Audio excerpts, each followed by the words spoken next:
Hi friends, అందరూ ఎలా ఉన్నారు? ఈరోజైతే మీకు ఎంతో రుచికరమైన, ఎంతో టేస్టీ అయిన 5 స్టార్ హోటల్‌లో తయారు చేసే విధంగా చూపిస్తాను. ఈ రొయ్యల బిర్యానీ, అలాగే రొయ్యల మసాలా కర్రీ, అలాగే రొయ్యల ఆమ్లెట్ ఫ్రెండ్స్. ఈ ప్రాన్ బిర్యానీ అయితే చాలా రుచిగా వచ్చింది.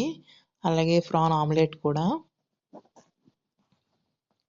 అలాగే ప్రాన్ కర్రీ కూడా, మసాలా కర్రీ కూడా చాలా సూపర్‌గా ఉంది. రుచి అయితే మీరు తింటే మైమరిచిపోతారు. అంత అమృతంలా ఉంది.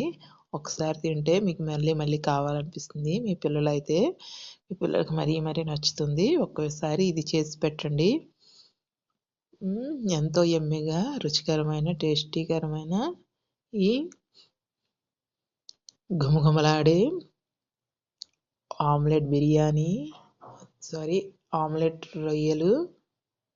రొయ్యల బిర్యానీ, రొయ్యల కూర, ఈ 3 అయితే చాలా అంటే చాలా రుచిగా వచ్చాయి. నేను చెప్పిన విధంగా చేసి మీ పిల్లలకు పెట్టండి.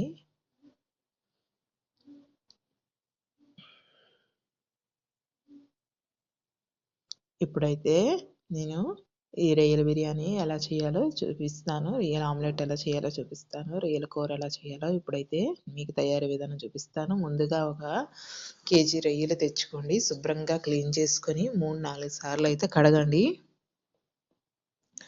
కడిగి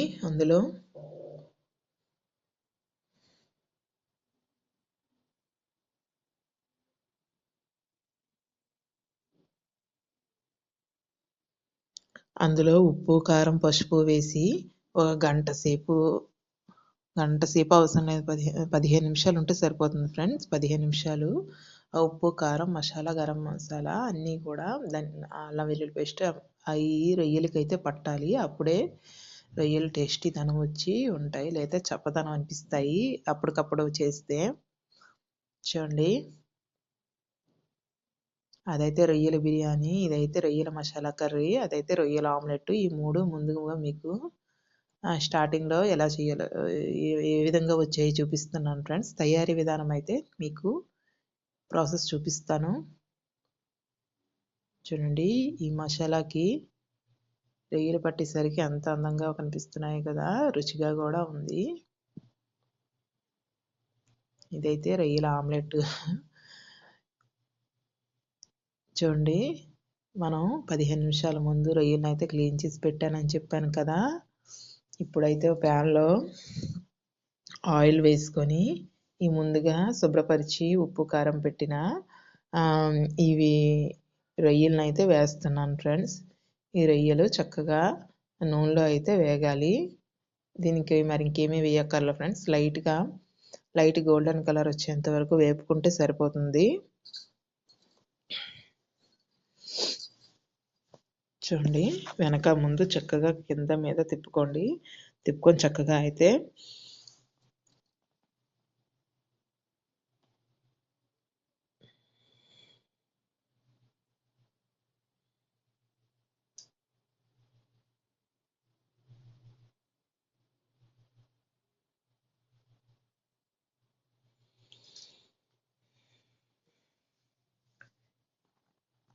ఇందులో రిచ్ ప్రోటీన్స్ ఉంటారు ఫ్రెండ్స్.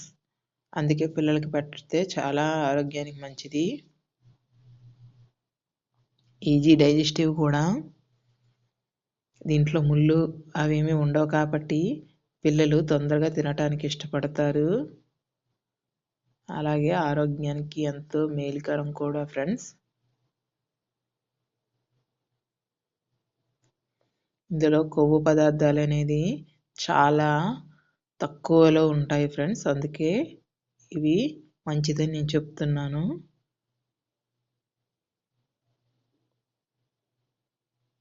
ఫ్యాటీ యాసిడ్స్ తక్కువగా ఉంటాయి, అమైనో ఆమ్లాలు కొంచెం ఉంటాయి.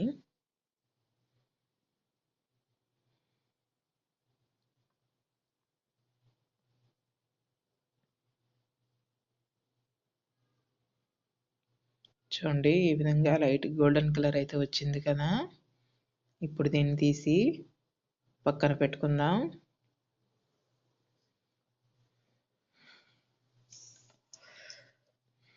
ఇదిగోండి ఆమ్లెట్కి అయితే ఇప్పుడు నేను ప్రిపేర్ చేస్తున్నాను. ఒక పెద్ద ఉల్లిపాయ గుండగా కట్ చేసుకొని తీసుకున్నాం. దాంట్లో ఒక టేబుల్ స్పూను జీలకర్ర అయితే వేసుకున్నాను. అలాగే కొంచెం గుండగా తరిగిన కొత్తిమీర అయితే వేసుకున్నాను. అలాగే ఒక పొడవాటి పచ్చిమిర్చి గుండగా కట్ చేసుకుని అయితే వేసుకున్నాను. ఇందులో గుడ్డు అయితే ఇదిగోండి పసుపు వేసుకున్నాను, ఉప్పు వేసుకున్నాను. చూడండి కొంచెం కారం అయితే వేసుకుంటున్నాను, ఎక్కువ వేసుకోవట్లేదు ఎందుకంటే పచ్చిమిర్చి వేసాను కదా. చూడండి గుడ్డు అయితే వేస్తున్నాను.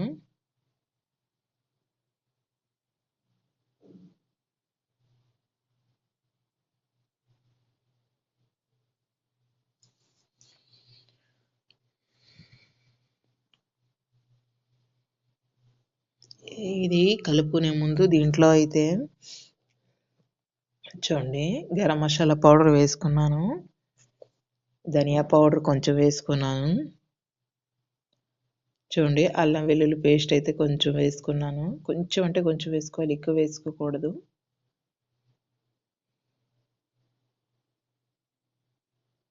చూడండి చాలా బాగా కలుపుకున్నాను. స్టిర్డ్ వెల్ చక్కగా నీట్గా కలుపుకొని 4 పక్కల ఉప్పు కారం కలిసేటట్టుగా కలిపి దీన్నైతే ఇవైతే మనం ముందుగా వేపుకున్న రొయ్యలు ఫ్రెండ్స్. ఇప్పుడైతే దీన్నైతే మనం ప్యాన్లో వేసుకొని ఆమ్లెట్ వేస్తున్నాను. చూడండి ఏ విధంగా రౌండ్ షేప్ వచ్చేటట్టుగా చక్కగా దాన్ని అయితే స్ప్రెడ్ చేసుకుంటాను చూడండి.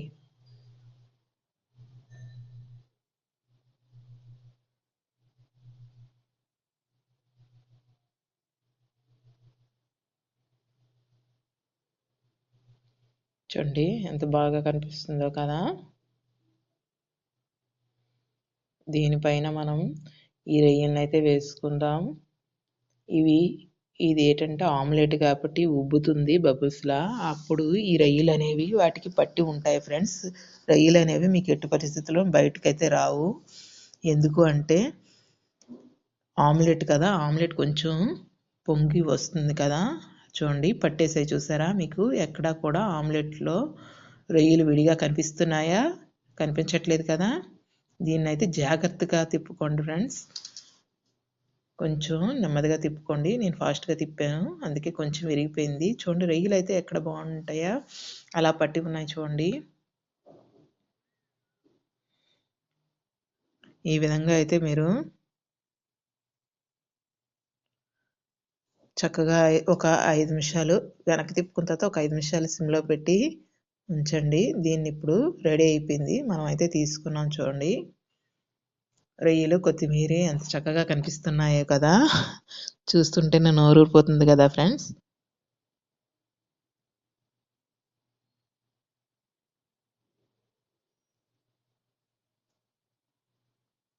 చూడండి ఎంత యమ్మీగా రుచిగా టేస్ట్గా వచ్చిందో.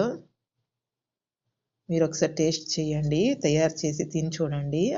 అమృతంలా ఉందంటారు, ఒకసారి తింటే విడిచిపెట్టరు, అంత బాగుంది. చూడండి ఇప్పుడు మిగిలిన మ్యాగ్నేట్ చేసుకున్న అంటే ఉప్పు కారం పసుపు పట్టించుకున్న రొయ్యలు అయితే ఉన్నాయి కదా, అవైతే ఇప్పుడు ప్యాన్లో వేస్తున్నాను. ఆమ్లెట్ తీసాను కదా అదే ప్యాన్లో కొంచెం సెమీగా ఫ్రై చేసుకుంటున్నాను. మరీ పచ్చిగా ఉంచకుండా కొంచెం లైట్గా గోల్డెన్ కలర్ వచ్చేంత వరకు రెండు వైపులా తిప్పి ఫ్రై చేసుకున్నాను. చూడండి ఎంత బాగున్నాయో కదా, చూస్తుంటేనే నోట్లో నీరు ఊరిపోతుంది కదా, తినాలనిపిస్తుంది కదా. అంటే మీరు వెంటనే తెచ్చుకొని నేను చెప్పిన విధంగా తయారు చేసి మీ పిల్లలకి పెట్టి మీరు కూడా తినండి, ఆస్వాదించండి. రుచి అయితే చాలా యమ్మీగా ఉంటుంది. ఈ విధంగా అయిన తర్వాత ఈ ప్యాన్ అయితే పక్కన పెట్టుకొని ఇప్పుడు వేరే ప్యాన్లో ఇప్పుడు మనం రొయ్యల మసాలా కర్రీ చేద్దామన్నాను కదా, దానికైతే మసాలా ప్రిపేర్ చేస్తున్నాను. ఒక ఉల్లిపాయను తీసుకొని గుండగా కట్ చేసి కొంచెం లైట్ గోల్డెన్ కలర్ వచ్చేంత వరకు వేపాలి ఫ్రెండ్స్.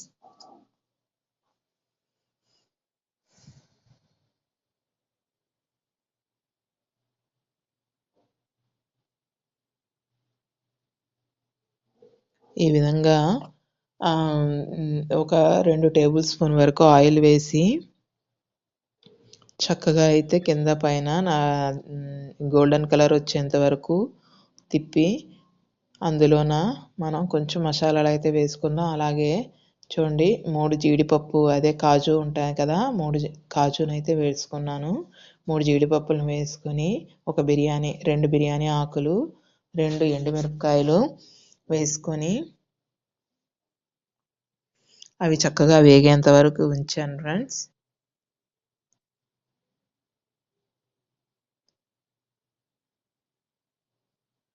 చూడండి ముందుగా గుండగా కట్ చేసుకున్న కొత్తిమీరను అయితే వేసాను. అవి కూడా కొంచెం సేపు వేగుతాయి. అలాగే చూడండి ఒక స్పూన్ ధనియాలు అయితే వేస్తే సరిపోతుంది, పెద్ద స్పూన్తోని. అలాగే కొంచెం ఆవాలు వేసుకుంటే సరిపోతుంది ఫ్రెండ్స్, ఎక్కువ వద్దు, చేదు వచ్చేస్తుంది. చూడండి దాల్చిన చెక్క,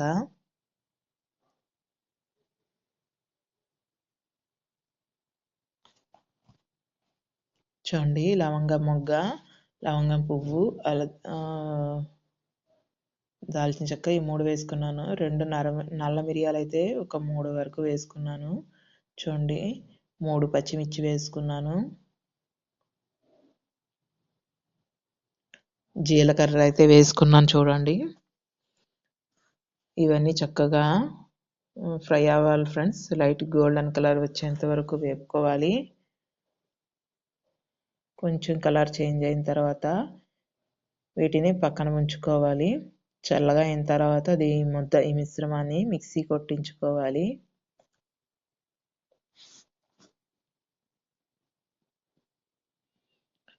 చూడండి జీడిపప్పు ఎంత బాగా వేగిందో కదా. మీకు జీడిపప్పు ఉంటే జీడిపప్పు వేసుకొని, అలాగే చాలామంది నువ్వులు కూడా వేస్తారు ఫ్రెండ్స్. నువ్వులు కావాలంటే నువ్వులు కూడా వేసుకోవచ్చు. నువ్వుల కన్నా జీడిపప్పు మంచిదని నేను జీడిపప్పు వేస్తున్నాను.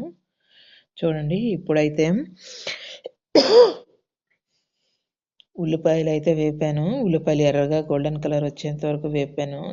అందులోనే ఆవాలు, జీలకర్ర కూడా వేసాను. ఇవన్నీ చిటపటమని వేగేంత వరకు వేగాయి అంటే మనకి వేగినట్టు తెలుస్తుంది. ఇవన్నీ వేపుకోవాలి.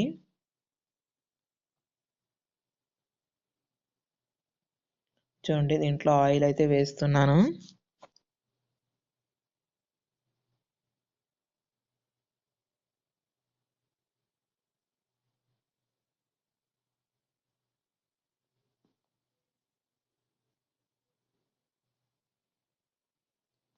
ఇందులోనే కొత్తిమీర వేసాను చూడండి. ఈలోపు మనం అల్లం వెల్లుల్లి పేస్ట్ని అయితే తయారు చేసుకుందాం. చూడండి ఒక 3 వరకు వెల్లుల్లి, ఒక పెద్ద ముక్క అల్లం తీసుకొని సేమ్ క్వాంటిటీలో మిక్సీ పట్టించుకొని మిక్సీ జార్లో ఆ ముద్దనైతే పక్కన తీసి పెట్టుకున్నాను చూడండి. ఇప్పుడు అదే పేస్ట్లో అదే మిక్సీ జార్లో ముందుగా తయారు చేసుకున్న ఉల్లిపాయ, జీడిపప్పు గ్రేవీ కోసం తయారు చేసుకున్నాను. అదైతే ఇప్పుడు మిక్సీ జార్లో మిక్సీ పట్టించుకొని ఇస్తున్నాను. చూడండి ఇదైతే ఆ గ్రేవీ కోసం మనం తయారు చేసుకున్న జీడిపప్పు, ఉల్లిపాయ పేస్టు. ఇప్పుడైతే ఈ ఉల్లిపాయ ముక్కలు ఎర్రగా వేగాయి కదా, ఇందులో అల్లం వెల్లుల్లి పేస్ట్ అయితే వేస్తున్నాను. అల్లం వెల్లుల్లి పేస్ట్ ఎర్రగా వేగిన తర్వాత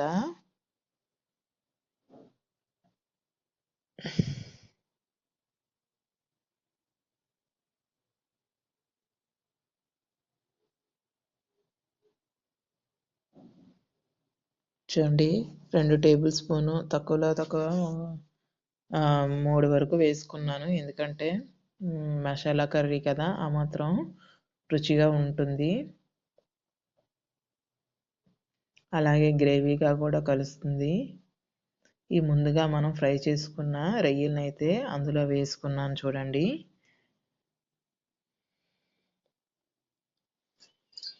రొయ్యలు ఉల్లిపాయలతో చక్కగా పట్టాలి ఫ్రెండ్స్. చూడండి ఈ విధంగా ఉల్లిపాయలున్న రొయ్యలు, కొత్తిమీర అన్నీ మిక్స్ అయిపోయాయి కదా. ఇందులో ముందుగా మనం తరిగిన టమాటా ముక్కల్ని వేసుకుందాం. అలాగే మనం ఇందులో అయితే కొత్తిమీర కొత్తిమీర, ఒక పచ్చిమిర్చి అయితే వేసుకున్నాం. అలాగే ఒక table spoon garam masala powder, half table spoon jeera powder, half table spoon dhania powder వేసుకుంటున్నాను ఫ్రెండ్స్. 1 టేబుల్ స్పూన్ అయితే గరం మసాలా వేసుకోండి. అలాగే హాఫ్ టేబుల్ స్పూన్ పసుపు అయితే వేసుకుంటున్నాను. అలాగే 1 టేబుల్ స్పూన్ ఉప్పు అయితే వేసుకున్నాను. 1 టేబుల్ స్పూన్ కారం అయితే వేసుకున్నాను ఫ్రెండ్స్. ఈ అన్నిటి మిశ్రమాన్ని చక్కగా 4 పక్కలా కలుపుకొని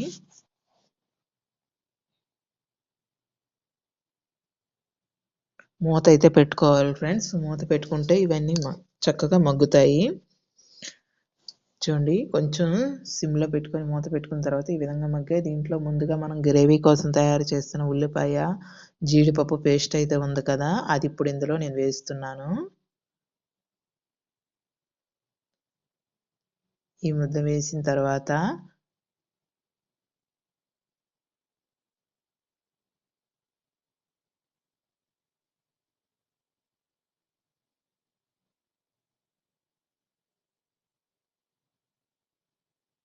చూడండి, చక్కగా ముందుకు వెనక చక్కగా 4 పక్కలా కలుపుకొని సిమ్లో పెట్టుకొని మూత పెట్టుకోండి. మీకు కావాలంటే ఆయిల్ కావాలంటే కొంచెం వేసుకోండి.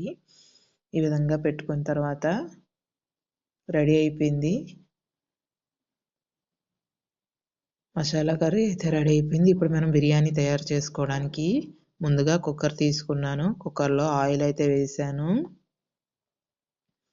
ఆయిల్ కొంచెం హీట్ అయిన దాకా చూసి అందులో అయితే అల్లం వెల్లుల్లి పేస్ట్ 3 స్పూన్ల దాకా అయితే వేసుకుంటున్నాను. ఎందుకంటే 3 కప్పుల రైస్ తీసుకోవాలని నేను అనుకున్నాను. అందుకే 3 కప్పుల రైస్కి 3 స్పూన్స్ అల్లం వెల్లుల్లి పేస్ట్ అయితే తీసుకున్నాను ఫ్రెండ్స్. ఇవి చక్కగా వేగాయి. దీంట్లో బిర్యానీ ఆకు వేసుకున్నాను. బిర్యానీ ఆకు, లవంగం మొగ్గ, లవంగం పువ్వు కూడా వేసుకున్నాను. అలాగే దాల్చిన చెక్క ఒకటి వేసుకుంటున్నాను.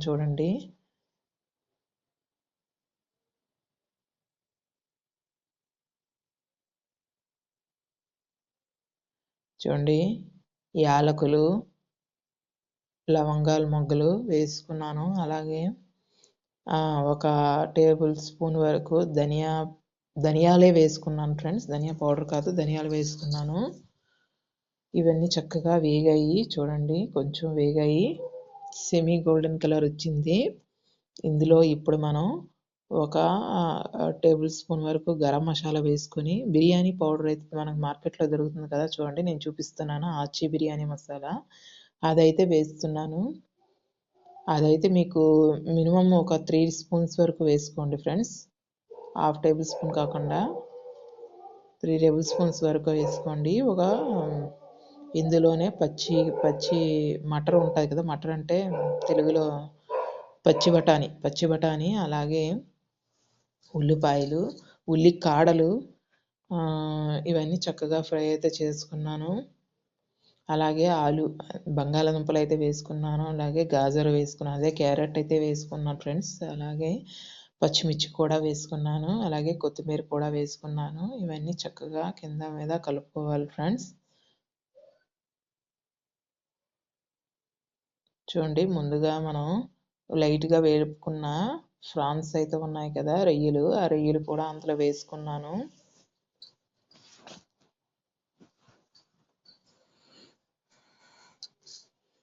రొయ్యలు అయితే వేగాయి.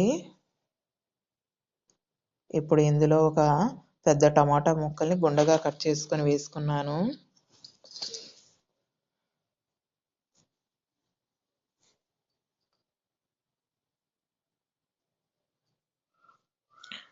చూడండి, ముందుగా కడిగి శుభ్రపరిచి పక్కన నీళ్ళు కడిగి ఉంచుకున్న 3 కప్పుల బియ్యాన్ని అయితే వేసుకుంటున్నాను.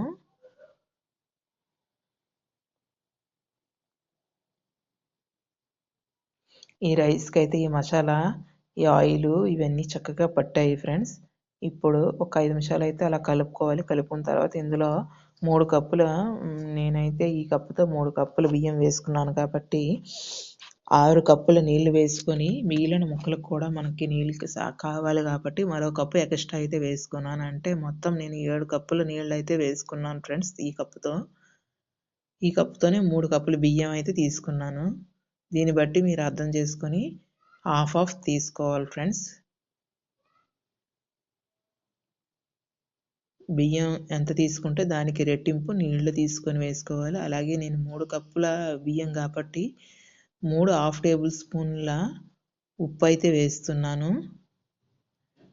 ఇలా 3 హాఫ్ టేబుల్ స్పూన్ వేసిన తర్వాత మీరు చక్కగా కింద పేద కలపండి. ఆ విధంగా కలిపిన తర్వాత టేస్ట్ అయితే చూడండి ఫ్రెండ్స్. కొంచెం ఉప్పు సరిపోయింది అనుకుంటే మూత పెట్టి విజిల్ అయితే కొట్టించండి ఫ్రెండ్స్. మీకు 4 విజిల్లు వస్తే సరిపోతుంది. ఇంకా అంతకన్నా ఎక్కువ అవసరం లేదు. ఎందుకంటే ప్రాన్ ఆల్రెడీ ఉడికిందే కాబట్టి ఒక రైసే మీకు బాయిల్ అవ్వాలి కాబట్టి మీకు 4 విజిల్లు వస్తే సరిపోతుంది ఫ్రెండ్స్. మటన్ అయితే కాదు కదా.